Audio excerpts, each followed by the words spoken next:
From Team Trump about this new fight between Republican leaders and the intel agencies, suggesting there was Russian interference in the election to benefit Donald Trump.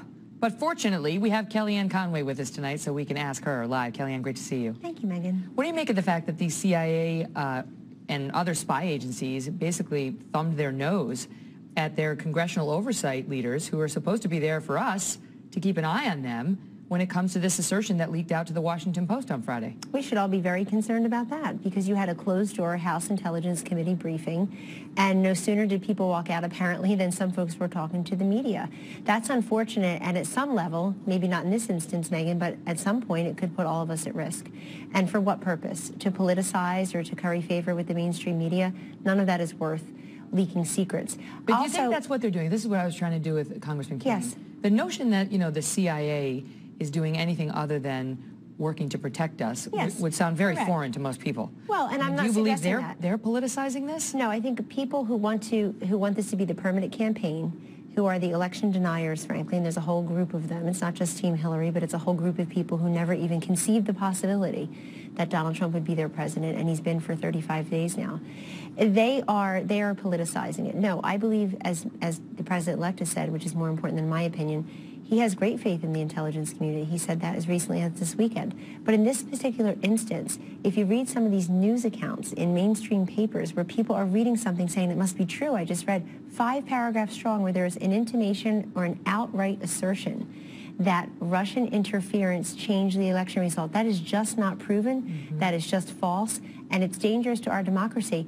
I went back and I looked at what Hillary Clinton said on live television at the last debate in Las Vegas on October 19th. And when Donald Trump said, "I'll keep you in suspense whether I'll accept the election results," she shot back with, "This is really scary." Mm-hmm. She thought it was horrifying. She thought it was horrifying, but she said, "I will accept the election results," because she thought she'd win. And now that she hasn't, I think she would be the strongest voice to come out at this moment, Megyn. Maybe she'll come and sit here tomorrow night and tell you. Not bloody likely. That she wants to call off the dogs. She wants everybody to stop suggesting this without any proof of Also that. not likely.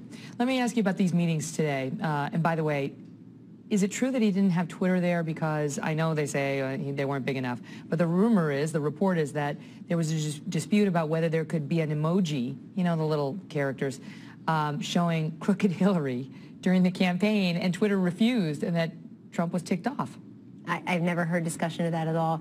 That would be too unserious given what the stakes are here and how these forums are put together. He's I think not you have always to make serious. choices. Sometimes he's very focused. Sometimes he's lighthearted. Sometimes he's very lighthearted. He's humorous, but he's very serious. He really has the gravity and the responsibility, and I think, frankly, the humility that comes with being the president-elect. He's been in there every day working very hard. I thought today's meeting was fantastic, not just because they were his, quote, political opponents. That doesn't matter in this regard. It matters that you're talking to people, along with the president and the vice president of the United States, Megyn, who actually can make a difference and increase vocational educational opportunities, really get serious about cybersecurity, and of course repatriate those funds. At least he's hearing them. There can be no criticism of him for hearing. In fact, his final comment was he'd like to do that more often, perhaps even have a quarterly tech meeting. Now the question will be, once they don't do what he likes, what does he do to them? And does the relationship continue? Okay, let me ask you this.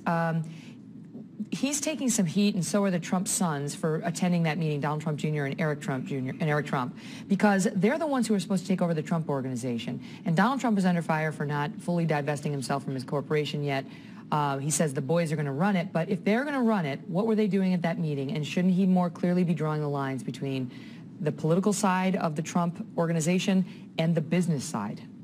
I think that's an unfair accusation against the Trump, quote, adult kids, from people who, again, are just not happy with the election result. And here's why I say that.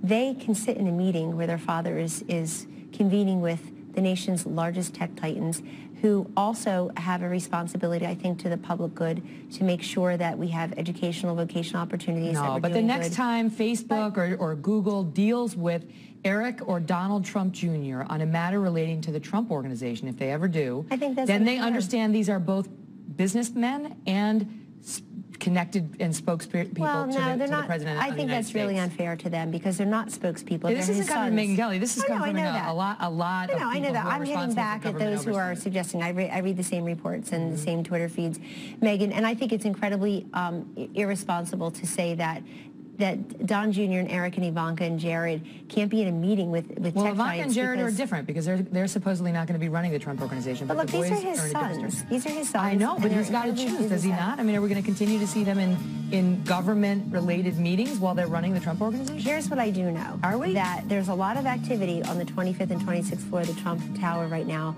with lawyers and protocol officers at great expense to the Trump family, frankly, trying to figure out how best to structure and how best to comply with protocols so that this very unusual situation where you don't have a typical politician who just moves his or her government pension to the next government job, but somebody who's an incredibly brilliant and successful businessman who has assets on many different continents. Understood. Trying to... But the country has a right to believe in its leaders and to understand there are clear lines that have been drawn when it comes to potential conflicts and they're of going interest. to announce that, but aren't we happy that you have the transparency and the openness of seeing them in the meeting? Well, if it's inappropriate, the transparency is like, okay, great, we would have found out. It's not like there were a lot of people there. It's not inappropriate. But the question is whether it is clear that, you know, this line has been drawn between the two sides. These are just incredibly capable executives in the Trump Corporation who will continue to... No question, but they're going to have to choose which horse they're on. Great to see you, Kellyanne. Thank you. All the best. Thank you. So major player...